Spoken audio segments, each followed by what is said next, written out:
Gain ground, breaking bread and knowledge.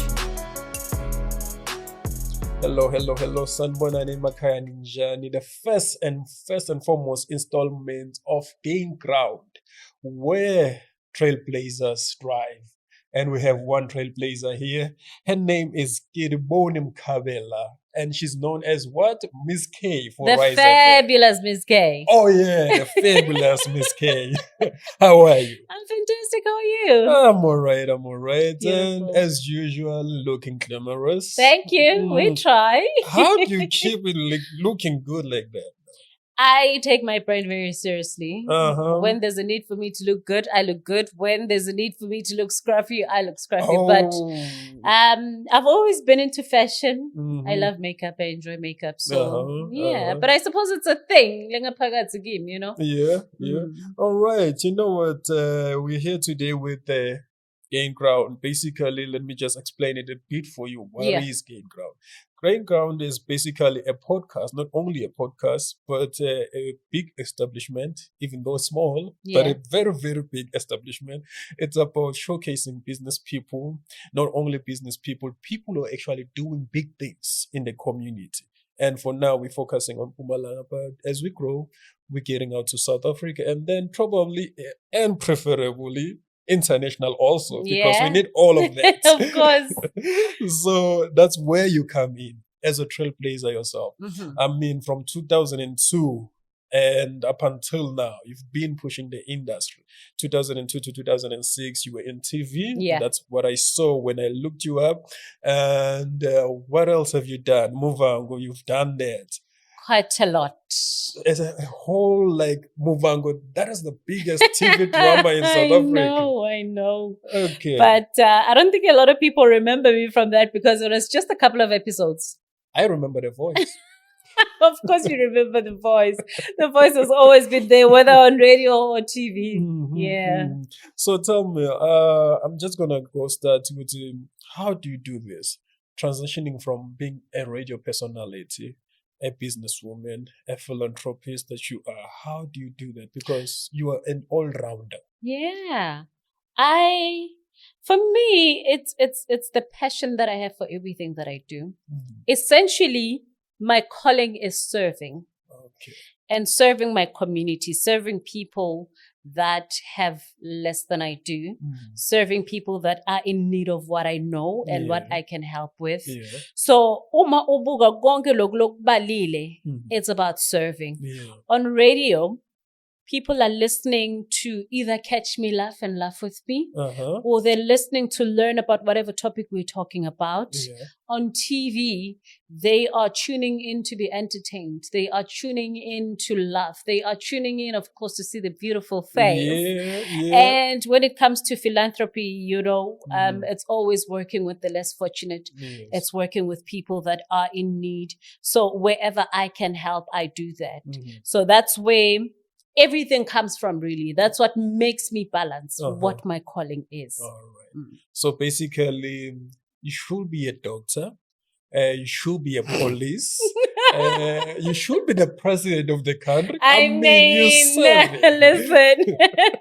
Once upon a time, I thought I was going to be a nurse. Oh, really? Yeah, but I'm afraid of hospitals. So that was not going to work out. And I think in my previous life, I was a detective of some sort. Wait a minute. Did she just say in her previous life? Okay, we got somebody who's spiritually much involved, much learned on the spiritual side. Yeah. So what you know about that? Well, it's a journey that I started on about 10 years ago. No, I'm lying. 13 years ago, 2010. All right. And I've learned quite a lot of things. But I think also I look at my personality and the things that I'm interested in. And I do believe that I had a previous life that I led. And that's why I think I was meant to be a detective, because I can solve things quite easily. I can solve cases. There's a lot of cases that I look at and I think to myself, Lana, if I was a detective, I would have solved this a long time ago. I mean, we have the most famous case in the world right Two now. of them. Two of them. But the one that stands out for me, Sensor. Exactly. Exactly. Look, without getting too much into anything and sounding accusatory. Yes. there's a lot of things that they missed for whatever reason. Mm. You know, when a loved one passes away, the closest people to him or her are the ones that are investigated. Mm. And I feel there was a little bit of fumbling that was done there. Whatever the reason was, it's got nothing to do with me. Yeah. But if I was on that case, I would have solved it. By now. I would have solved it. So basically, they played the purposeful game to actually deceive the whole nation about our own star, saying our own star, the murderer, is not known. I don't know if they played a game to purposefully deceive. I'm just saying. If I was on that case, I would have solved it. All right, I got you. Okay, let's leave that for the detectives, so we shouldn't be getting in trouble. I know that you are going to be doing an event on the 26th of November. Yes. I want you to tell me about that one, because pretty much I'm one of the few people who's actually looking forward to it. So I'll always take you back to my purpose, right? Yeah. In 2004, I registered a company called Tesive Group. Okay. Tesive means things of the nation. Yes. And whatever I do, I don't want to be the only one that benefits. Yes. I want other people to benefit. I've always wanted to do a big event in Mpumalanga, and I hope the people in Mpumalanga are going to come out and support.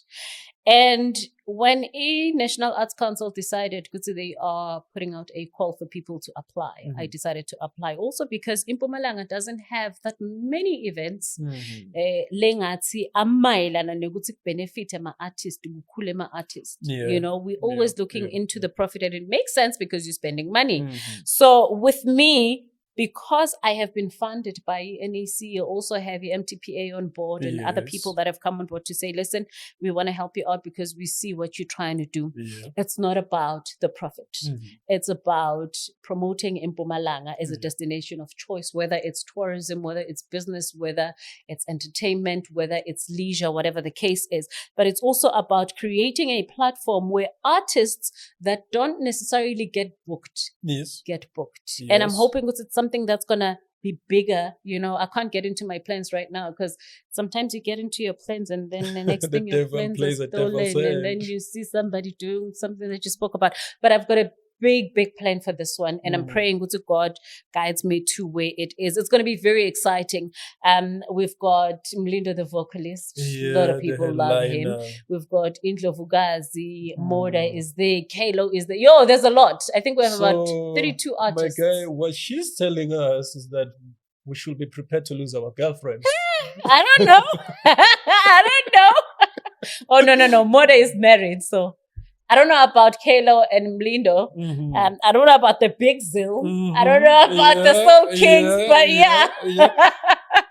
All right, I'm just going to make sure mine is locked up somewhere where she can't be near those people. No, but if you can't trust her, why are you with her? No, I'm joking. I trust her. Of course. Okay. Seeing that this is a big thing that you're doing, and it's a good thing that I hear that the government side is also supporting, which is something which was very much lacking, specifically here in Mpumalanga.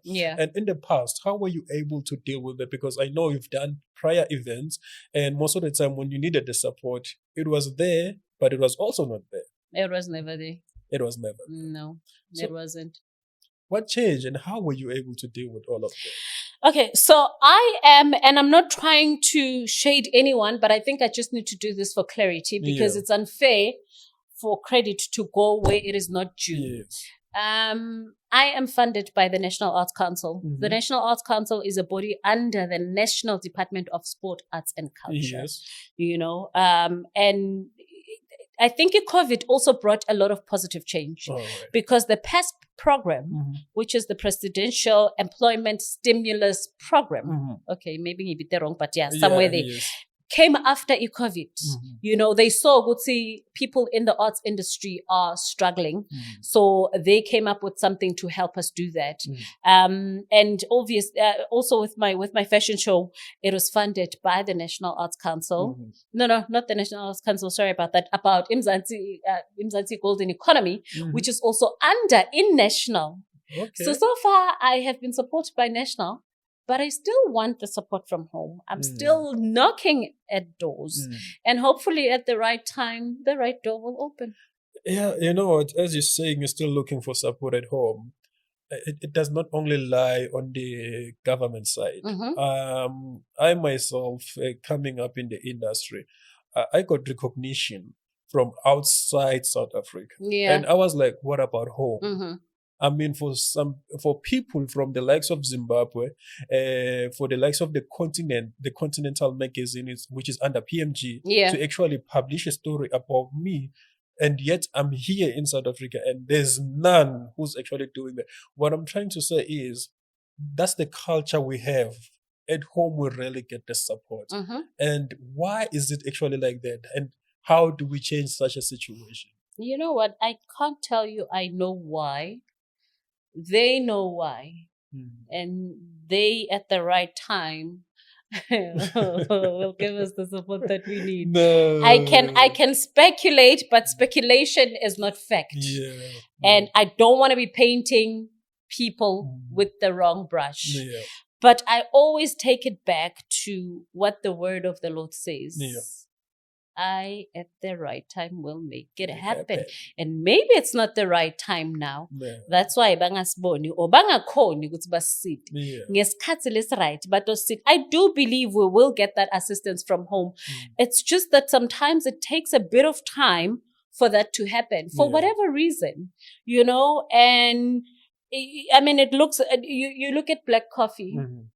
He was playing Manje in New York. Yes, Madison Square Garden. Exactly. How long did it take for him to get there? Yeah, do we really appreciate him the same way that he's appreciated outside of home? No, we don't. It is for whatever reason. But what I've realized is that the Department of Sport, Arts and Culture, the national, is starting to recognize people that are doing amazing things. Maybe they needed the nudge from outside to say, listen, you've got a gem here. Make sure you cherish it. I mean, when they came back from the Grammy, they had a dinner for them. Has anything like that been done? No, it hasn't. It is the right time and it's happening. All right. Speaking of the right time, how do you tackle this one? Having to go out on the side of business, meeting people. And there's those predators, the piranhas. I mean, look at you. Look at you. How do you deal with that one? I think growth and experience has helped me a lot in terms of dealing with those things. I'm very focused on what I do. Yeah. But you know, I also believe if I come to you with a business plan and I present my business plan and you start having a personal interest, I know for a fact our business is not going to go anyway. Yeah. So I tend to take myself out of those situations and eventually I will find the right people, but also at the right time, I will be able to use my own. I don't mind using my own money for my own things. I believe in everything that I do, you know, and I know, let's say, if it works, it works. If it doesn't, it's a lesson learned. Yes. But the minute somebody shows a personal interest, I remove myself from those kinds of spaces. I'm no longer afraid to. I used to be afraid. I'm no longer afraid to, because what it says to me is that what we are trying to, or what I would like for you to do for me is never going to happen. There are a lot of people that use their positions, their power to gain or to get things from people. In their way. You know, whether it's sexual favors or whatever the case is, I'm not about that. I've never been about that. And I've always said, should in life in shy, my mother is still alive. She'll take care of me. Not afraid of anything. I've got a family that I'm very close to. They will take care of me. So I don't need to find myself in a situation where I'm exchanging sexual favors for funding, sexual favors for support of some sort. And also this thing, and this is what people don't understand. The minute you say, okay, it's Nglalena Stembiso don't need tender, for example, ne? Stembiso over excited. And then now you don't the same thing. How long are you gonna get deals?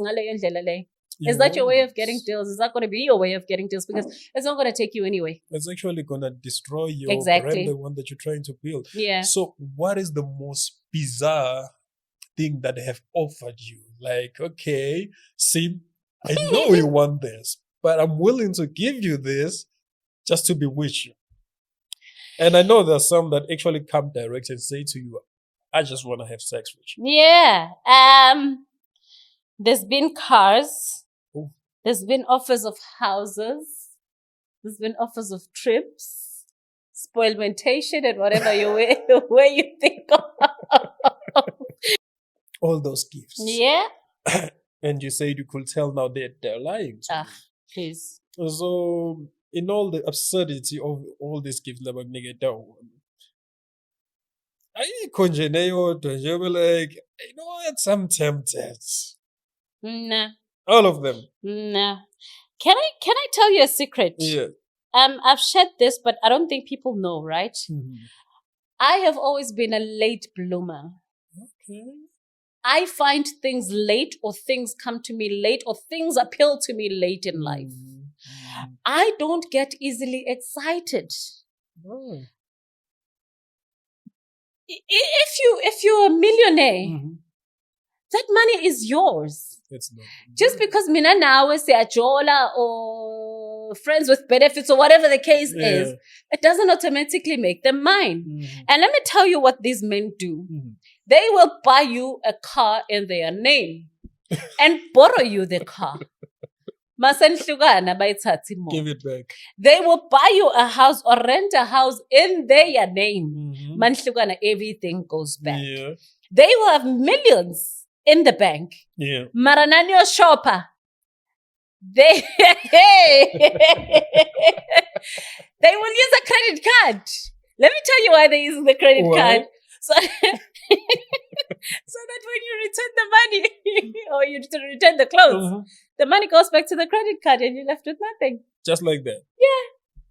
You will find it's very rare for you to find a rich man who will give you 20 grand in cash. Very rare. I'm not saying it doesn't happen. Yeah. It happens. Yeah. But they also don't want to empower you in a way.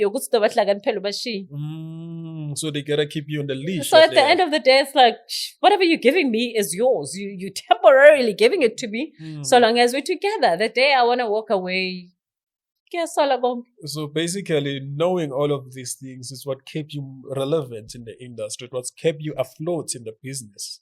Nah, it's knowing who I am. It's knowing who you are. Yeah, I was brought up by my grandmother. She did an amazing job. My parents were always there, but even though the parents, exactly. And my grandparents taught me some very, very important things in life, to respect myself more than anything else, but to also take pride in who I am. And I take pride in that. Speaking of that, so a train of thought yako. Epinare. In the 1980s, because that's where you come from. I'm not trying to give away your age. I'm 43. Okay, she did that. I didn't do that. See, in the times of Umzabalazo and all that, for us who are actually from the younger generation, how was it like coming from that time?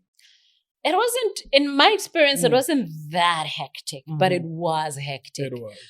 Yeah, I've got memories of Bomakelwane Bami, especially the young boys, bakichimiswa ngemahipo. Yeah, I remember one time, vividly clear, bafike pinar babagijimisa ngemahipo babathatha bahamba nabo. I would say that is my only memory of. Yeah. But yes, I did experience apartheid because my mother used to be a domestic worker.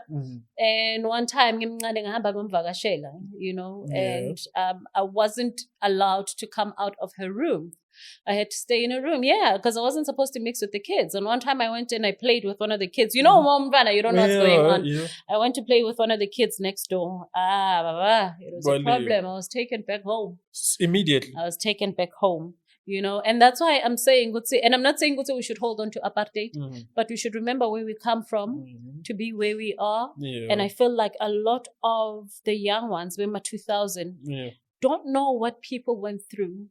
And that's why it's easy for them to say, yes, apartheid. You have no idea. What was happening. No idea what was happening back in the day and how difficult life was for other people.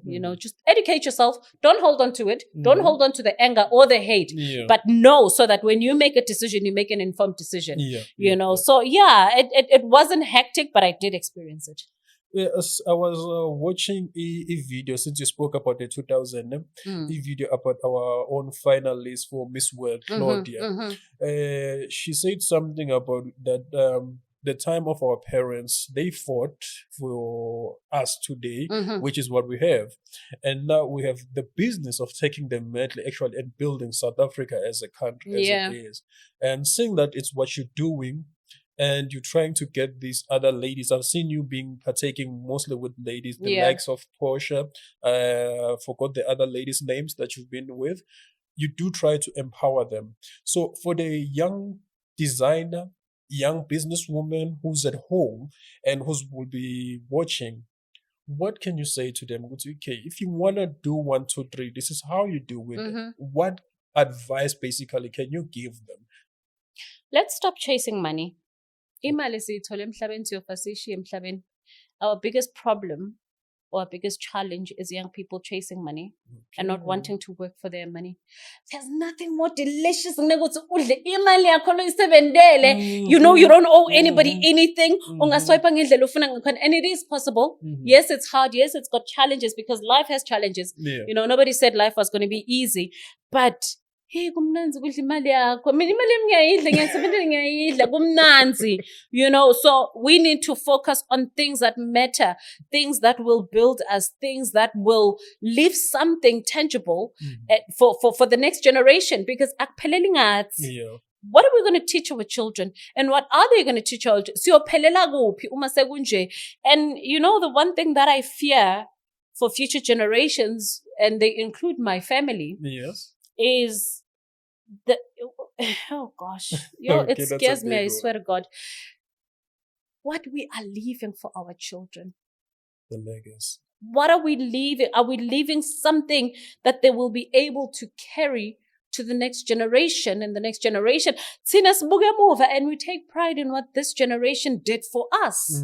Are they going to look back and take pride in what we're doing for them? Because that we are doing so wrong as the parents now. I wish we had time to get into those things, because the way we bring up our children, the way we teach things to our children, the relationships that we have with our children, some are non-existent. Let's create ekhaya thina because we don't want to be parents. But they have to. Those kids will grow into a society that will have to deal with what we have built at home for our children. How are we building our children to be able to function in a society that is not about them, but everyone that is in that society? So those kinds of things scare me.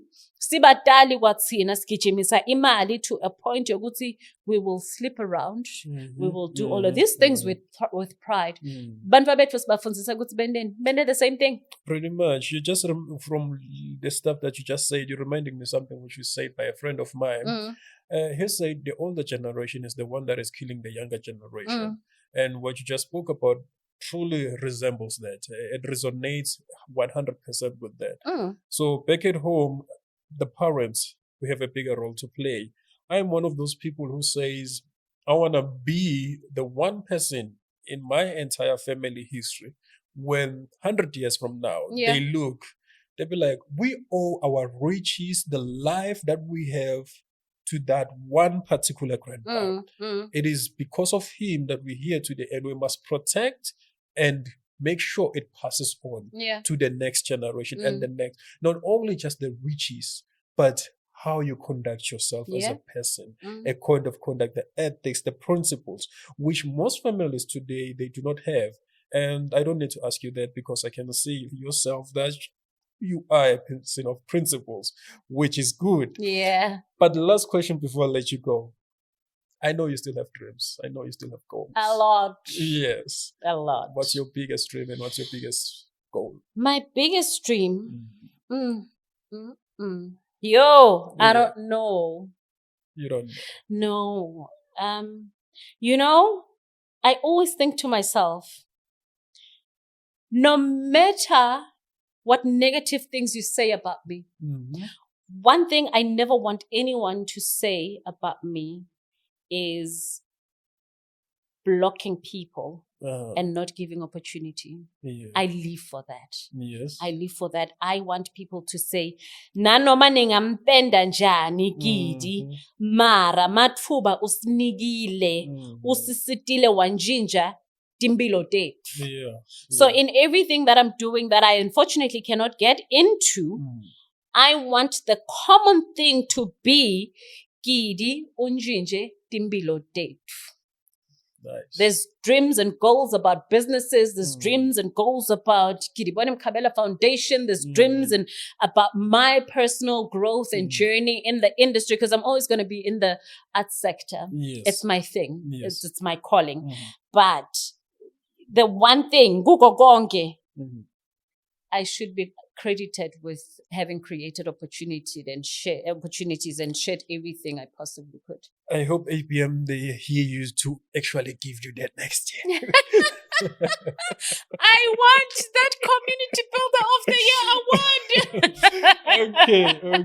Okay. Just for business sake, for the young kids who want to reach out to you to ask for advice, to ask to be mentored on the business side, where can they reach you? So I ran away from mentoring people because I think I'm a very bad mentor. Okay. If I can be a mentor in any other way except what is required to be a mentor, I would say I'm a really good, but I'm very bad. And I've had young people asking me, and I'm like, yo guys, I'm not the right one. Wherever I can help, I will, but I don't think I can commit to that. But anyways, you can catch me. I'm always there to help. I'm always there to refer you to the right people if I can't help.